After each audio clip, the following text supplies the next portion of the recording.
नमस्कार सभी को। और आज की डेट में इंडियन फुटबॉल में सबसे तेजी से बढ़ता हुआ कोई राज्य है, वो है केरल। तो अगर आप किसी भी टूर्नामेंट में देख लीजिए, आप बॉयज़ के, मेंस के, वुमेन्स के, गर्ल्स के, किसी भी टूर्नामेंट में आपको केरल की टीम्स जो है आपको शीर्ष में मिलेगी, है ना। हर जगह ऊपर की तरफ कि केरल की टीम तो पहुंच ही जाती है वहां तक। तो केरल में जो इतना फुटबॉल का क्रेज है, ये कैसे पहुंच गया? मतलब बाकी स्टेट्स भी तो है इंडिया में, वहां पे इतना क्रेज क्यों नहीं पहुंच पाया? अब जैसे बंगाल में बहुत क्रेज है, मणिपुर में बहुत क्रेज है, ऐसे कुछ राज्य जहां पर बहुत क्रेज है, लेकिन केरल में जो क्रेज है इसकी एक अलग ही बात है। मतलब यहाँ पे आप देखेंगे, दिल्ली में कोई मैच चलता है वहां पे केरल के फैंस पहुंच जाते हैं, बंगाल में मैच चलता है वहां केरल के फैंस पहुंच जाते हैं। मतलब कि उनके अंदर जो फुटबॉल के लिए दीवानगी है, मतलब वो मैंने खुद अपनी आंखों से देखी है कि कितने दीवाने हैं फुटबॉल के लिए।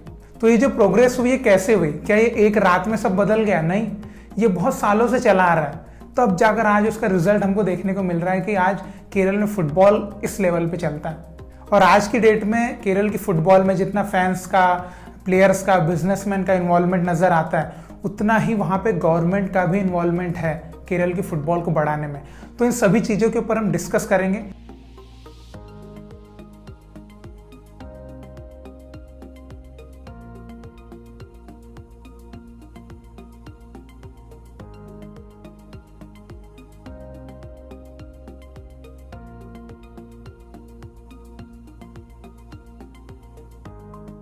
तो सबसे पहले हम बात करते हैं केरल फुटबॉल डेवलपमेंट के लिए जो जो इनिशिएटिव्स लिए गए, मतलब पहले से अभी तक, इनके बारे में बात करते हैं। तो देखिए, केरल में फुटबॉल जो आज़ादी जब नहीं मिली थी उसके पहले से बहुत फेमस रहा है केरल में फुटबॉल। यहाँ पर सेवन्स फुटबॉल जो है ये आज़ादी के पहले से यहाँ पे चालू था। सेवन्स फुटबॉल जो है ना, जो 7 साइड का टूर्नामेंट हम जिसको बोलते हैं, तो ये यहाँ पे आज़ादी के पहले से चालू था। और 1950s का जो टाइम था ना, तब ये जो सेवन्स फुटबॉल टूर्नामेंट था, इसको जो नेशनल लेवल के प्लेयर्स थे ये एक्स्ट्रा अर्निंग के लिए यूज़ किया करते थे कि चलो इसमें खेलते एक्स्ट्रा अर्निंग हो जाएगी। और बाद में तो फिर ये इसमें टिकट वगैरह ये सब, मतलब सोचो आप, उतने पहले से इसमें चालू हो गया था केरल में। फिर उसके बाद 1970 के टाइम पे क्या हुआ, यहाँ पर Kerala state club football championship जो था उसकी शुरुआत हुई। और यहाँ से केरल फुटबॉल जो था उसको एक नया आयाम मिला, एक नई दिशा मिली कि हाँ, हमको इस दिशा में आगे बढ़ना है। तो जितने भी क्लब्स हुआ करते थे वो फिर इसमें पार्टिसिपेट करते थे। और ये बहुत ही बड़ा टूर्नामेंट था। मतलब कि जब तक वहाँ पर केरल लीग जो अभी है ये नहीं चालू हुई थी, इसके पहले तक, मतलब 2000 तक के अगर आप बात करेंगे, तो ये यहाँ का सबसे प्रसिद्ध और सबसे अच्छा टूर्नामेंट हुआ करता था क्लब लेवल का। और केरल की जो फुटबॉल टीम रही है ये भी बहुत बेहतर रही है। संतोष ट्रॉफी में भी अगर हम बात करें, 15 बार फाइनल खेल चुकी है और 7 बार जो है ये टूर्नामेंट जीत चुकी है। और 1973 में जब यहाँ पर क्लब चैंपियनशिप चालू हुई थी, तो 1973 में उन्होंने अपना पहला संतोष ट्रॉफी का टूर्नामेंट जीता था। तो उस टाइम पर बंगाल वगैरह की जो टीम थी ये काफ़ी बड़ी टीम हुआ करती थी। और उस टाइम पे केरल जो है एक नई टीम निकल के आई थी कि हाँ, हम भी आ गए भैया मैदान में। फिर 1996 में जब इंडिया में नेशनल फुटबॉल लीग आई, जिसको हम अभी आई लीग बोलते हैं, तो केरल में भी 1998 में केरल फुटबॉल लीग जो है उसको चालू किया गया, जो कि एक नया स्टेप था केरल फुटबॉल को आगे ले जाने के लिए। और यही केरल फुटबॉल लीग जो है अब केरला प्रीमियर लीग जिसको हम बोलते हैं, अब वो बन चुकी है। बीच में बंद भी हुई थी कुछ सालों के लिए, लेकिन बाद में फिर से इसको 2013 में चालू किया गया। और केरला प्रीमियर लीग आज देश की कितनी अच्छी लीग है ये मुझे आपको बताने की ज़रूरत बिल्कुल नहीं है। आप देख ही सकते हैं वहाँ से ISL, आई लीग लेवल के प्लेयर्स निकल रहे हैं और बहुत ही शानदार काम चल रहा है केरला प्रीमियर लीग में। और इन सब बड़े टूर्नामेंट्स के अलावा यहाँ पर आपको inter district tournament, inter school, inter college, inter university, ये सब टूर्नामेंट जो है ये भी आपको लगातार देखने को मिलते ही रहते हैं। मतलब कि फुटबॉल जो है कभी रुकता ही नहीं है केरल में, हमेशा कोई ना कोई टूर्नामेंट होते ही रहता है ताकि खेल का रोमांच जो है कम ना हो। और केरल में जितना बॉयज़ या मेंस के फुटबॉल के ऊपर ध्यान दिया जाता है, उतना ही गर्ल्स के लिए भी ध्यान दिया जाता है। और 2014 में यहाँ पर केरला वुमेन्स प्रीमियर लीग जो है उसको भी चालू किया गया था। तो आप देख सकते हैं कि आज गोकुलम केरला जो है वहाँ से AFC क्लब चैंपियनशिप तक जा चुकी है वुमेन्स टूर्नामेंट में। तो मतलब कि जितना वो मेंस के लिए कर रहे हैं, उतना ही वो गर्ल्स के लिए भी उतना ही वर्क कर रहा है, तो जो कि बहुत ही सराहनीय काम है। और आप देख ही सकते हैं कि यही सब इनिशिएटिव्स जो है, इन्हीं की बदौलत केरल फुटबॉल से हमको इंडिया टीम में, ISL में, आई लीग में टॉप परफॉर्मेंस प्लेयर्स देखने को मिल रहा है। तो कहीं ना कहीं जो पुराने इनिशिएटिव्स थे उसका जो रिजल्ट है वो अब हमको बहुत एक्सट्रीम लेवल का मिल रहा है केरल फुटबॉल की तरफ से। अब आपको कंटिन्यू वहाँ से फुटबॉलर्स जो है वो बहुत टॉप प्लेयर्स निकलते हुए ही दिखेंगे, ये पक्की बात है। अब ये तो हमने बात कर ली कि वहाँ पे जो इनिशिएटिव्स लिए गए, जो लीग्स वहाँ पे लाई गई और जो भी चीज़ें फुटबॉल को बढ़ाने के लिए की गई, लेकिन असल में जो सफलता मिल रही है केरल में फुटबॉल को या प्रसिद्धि बढ़ रही है फुटबॉल की, वो किस वजह से बढ़ रही है? तो इसका सबसे बड़ा श्रेय जो जाता है वो जाता है वहाँ पर जो सेवंस फुटबॉल है उसको। सबसे मेन जो वहाँ पर फुटबॉल बढ़ाने का जरिया है वो सेवंस फुटबॉल है। और इसके साथ साथ मैं आपको ये भी बताना चाहूँगा कि जो सेवंस फुटबॉल है इसका एक इंडिविजुअल एसोसिएशन भी है केरल में, जो all India sevens football association है, जो कि ये जो सेवंस फुटबॉल टूर्नामेंट होते हैं इनको हैंडल करता है। तो इतना ज़्यादा बड़े लेवल पे जा चुका है अब ये सेवंस फुटबॉल टूर्नामेंट। और ये जो सेवंस फुटबॉल टूर्नामेंट है पूरे स्टेट में, मतलब ये 4-5-6 महीने तक ये टूर्नामेंट चलते हैं और ये पूरे स्टेट में केरल में 50 से 60 टूर्नामेंट्स करवाते हैं और इसमें बड़े बड़े प्लेयर्स जो है इसमें पार्टिसिपेट करते हैं। और ये बड़े जो प्लेयर्स है जैसे IM विजयन साहब, बाईचुंग भूटिया साहब, ये भी यहाँ पर खेल चुके हैं। जो करंट ISL के प्लेयर्स है ये भी इसमें आके खेलते हैं। और ये जो बड़े प्रोफेशनल प्लेयर्स हैं इनका भी कहना है कि जो सेवंस फुटबॉल टूर्नामेंट है इनकी वजह से इन्होंने गेम डेवलप किया, स्किल्स सीखी, नई लर्निंग इनको यहाँ पर मिली। मतलब आप सोच सकते हैं कि जो प्रोफेशनल प्लेयर्स हैं ये भी इस सेवंस फुटबॉल की तारीफ करते हैं क्योंकि एक्चुअल में वो बने भी वहीं से।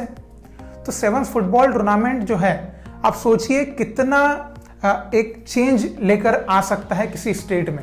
अब देखिए आप केरल में अगर जाएंगे तो आपको हर जिले में, हर जगह आपको छोटे छोटे ग्राउंड मिलेंगे जहाँ पर सेवंस फुटबॉल, क्योंकि सेवंस फुटबॉल मतलब क्या, 7 साइड फुटबॉल टूर्नामेंट, तो आपको जगह जगह पर मिलेंगे, कहीं नाइट टूर्नामेंट, कहीं डे।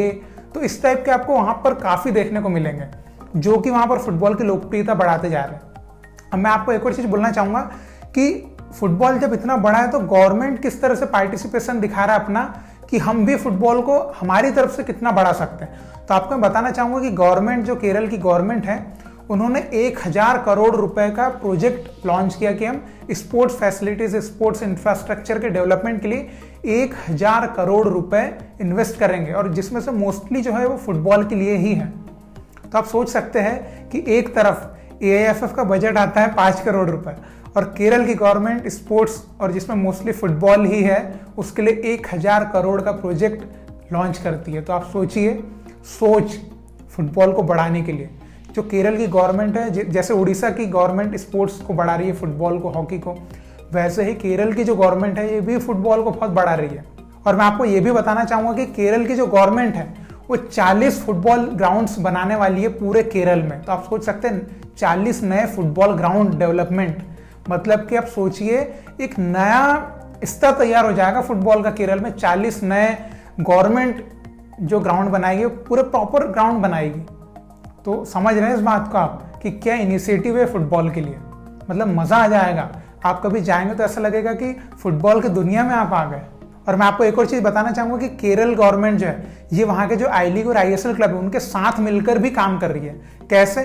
तो उन्होंने अभी उनकी जो गवर्नमेंट एकेडमी थी फुटबॉल की उसका टेंडर निकाला और उसको एक टेंडर जो गया गोकुलम के पास गया, एक टेंडर गया केरला ब्लास्टर्स के पास।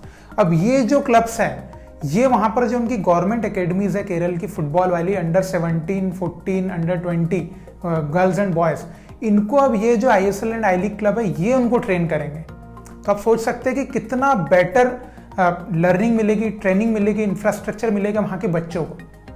तो कितना एक इनिशिएटिव जो लिया जा रहा है केरल की गवर्नमेंट की साइड से भी, केरल के बिजनेसमैन जो यहाँ पर क्लब्स बना रहे हैं, क्लब्स चला रहे हैं। आप केरल प्रीमियर लीग में भी देखिए कि जो क्लब्स आ रहे हैं नए क्लब, वो बहुत ही प्रोफेशनलिज्म को फॉलो करते हुए आ रहे हैं कि हमको 2nd डिवीजन में जाना है, वहाँ से आई लीग में जाना है, फिर ISL वहाँ तक पहुँचना है। तो एक एक चीज़ जो फॉलो की जा सकती है प्रोफेशनलिज्म की ओर बढ़ने के लिए फुटबॉल के क्षेत्र में, वो हर चीज़ केरल में फॉलो की जा रही है। और इसीलिए केरल जो है एक सुपर पावर बनते जा रहा है फुटबॉल में इंडिया में। तो मेरा ओवरऑल इस वीडियो में ये कहना है, जो केरल में चल रहा है, क्या अदर स्टेट इस चीज़ को फॉलो नहीं कर सकते? केरल को एक आइडल के रूप में नहीं देख सकते?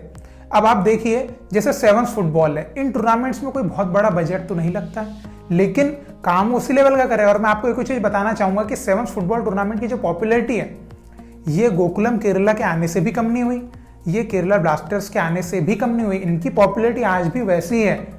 ISL आई लीग अपनी जगह, लेकिन सेवंस फुटबॉल जो वो अपनी जगह है, जो कि बहुत ही अच्छी बात है। तो कुल मिला के मैं जो यही चीज़ कहना चाहता हूँ कि अदर स्टेट, इतने सारे स्टेट हैं, हम अगर छोटा छोटा इनिशिएटिव, जैसे केरल में इनिशिएटिव, केरल में मेन फुटबॉल बड़ा 7th फुटबॉल टूर्नामेंट की वजह से, इसी तरह अगर हम छोटे छोटे टूर्नामेंट, छोटे छोटे इनिशिएटिव्स लेते जाए अदर स्टेट में भी जो फुटबॉल में कुछ भी आगे नहीं कर पा रहे, तो क्या वहां पे फुटबॉल नहीं बढ़ेगा? बिल्कुल बढ़ेगा। आप खुद देखिए, आज से 50-60 साल पहले केरल का फुटबॉल देखिए, वो ग्रोइंग फुटबॉल था। आज केरल एक बहुत ही ज़्यादा डेवलप्ड हो चुका है फुटबॉल में। इंडियन फुटबॉल में अगर हम बात करें तो वहाँ की टीम संतोष ट्रॉफी ले रही, हर चीज़ में, आई लीग, ISL में भी देखिए, वुमेंस लीग में देखिए, मतलब किस चीज़ में बोलेंगे उस चीज़ में केरल की फुटबॉल टीम्स बेहतर परफॉर्मेंस दिखा रही है। तो ये जो केरल का फुटबॉल मॉडल है, जो यहाँ की गवर्नमेंट का फुटबॉल मॉडल है, इस चीज़ को दूसरे स्टेट की गवर्नमेंट भी तो फॉलो कर सकती है। तो कई चीज़ें हैं जो केरल की फुटबॉल से, केरल के फुटबॉल फैंस से हम सीख सकते हैं। अदर स्टेट के जो फैंस हैं, अदर स्टेट के फुटबॉल प्लेयर्स हैं, अदर स्टेट के फुटबॉल के लिए जो काम कर रहे हैं ये सभी लोग, और बड़े स्टेप लेने की बजाय छोटे छोटे स्टेप लें। यही तो केरल ने भी किया है ना, छोटे छोटे स्टेप लिए हैं और आज केरल बहुत ऊपर जा चुका है। अब वहां पर कोई छोटा स्टेप भी लेता है तो बहुत बड़ा अपने आप ही बन जाता है, क्योंकि पॉपुलर इतना हो चुका है खेल, प्रोफेशनलिज्म के साथ फॉलो किया जाता है ना वहाँ पे, ये एक अलग बात है। जैसे अदर स्टेट भी है, वहाँ पर उतना प्रोफेशनली नहीं देखा जाता, लेकिन केरल में जो प्रोफेशनलिज्म है फुटबॉल के लिए, ये मैं मानना पड़ेगा, मतलब लाजवाब। तो मैं जो कहना चाहता हूँ यही, आप भी इस बारे में अपनी राय दीजिए कि जो केरल में चल रहा है कि अदर स्टेट अगर इसी तरह से फॉलो करें, जो कि छोटे स्टेप्स लेना चालू करें। अगर हम छोटे, जैसे डिस्ट्रिक्ट लेवल पे छोटे छोटे इस टाइप के टूर्नामेंट जिनमें बजट भी कम लगेगा लेकिन लोकप्रियता बढ़ेगी फुटबॉल की, इस तरह से प्लेयर्स जो है वो गेम की तरफ थोड़ा सा इन्वॉल्वमेंट दिखाएंगे, नए फैंस बनेंगे। क्योंकि देखिए, जो छोटे गेम्स होते हैं, जो 7-a-साइड, इनमें मज़ा बड़ा आता है देखने का, क्योंकि छोटा सा, एक तो गेम टाइम भी कम है, ज़्यादा लोगों को टाइम बिताना भी नहीं है, और इसमें ज़्यादा स्किलफुल गेम्स होते हैं। तो यही सब चीज़ें देख के तो जो लोग हैं वो अट्रैक्ट होंगे, और धीरे धीरे फुटबॉल जो है फिर वो ग्रो होना चालू करेगा इन स्टेट्स में। तो बस यही मैं इस वीडियो के माध्यम से बताना चाहता था केरल के फुटबॉल के बारे में, क्यों केरल की फुटबॉल इतना ग्रो कर रही है, कैसे ग्रो कर रही है, क्या रीजंस रहे हैं। तो यही वो रीजंस रहे हैं, पहले छोटे छोटे स्टेप लिए गए, बाद में अब गवर्नमेंट का इन्वॉल्वमेंट आ गया, बिजनेसमैन का इन्वॉल्वमेंट आ गया। अब तो क्या बताएं, अब तो सभी, पूरा केरल इन्वॉल्व हो गया ना स्पोर्ट्स के लिए, तो अब तो बढ़ेगा ही। तो यही चीज़ जो है अदर स्टेट में फॉलो की जानी चाहिए, और मेरे ख्याल में ये कोई बहुत बड़ी बात नहीं है अगर ये सब चीज़ें हम भी फॉलो करें हमारे स्टेट्स में। तो आई होप कि आपको ये वीडियो अच्छा लगा होगा, और आप जिस भी स्टेट से बिलोंग करते हो, आपके वहाँ पर क्या इनिशिएटिव्स लिए जा रहे हैं फुटबॉल को बढ़ाने के लिए, क्या लिए जा चुके हैं, जो भी है आप जरूर कमेंट में लिख के बताइए, ताकि हमको भी आपके स्टेट में क्या फुटबॉल के लिए चल रहा है उसकी जानकारी हो पाए। और इसी तरह भारतीय फुटबॉल को सपोर्ट करते रहिए। बहुत बहुत शुक्रिया वीडियो देखने के लिए। जय हिंद, जय भारत।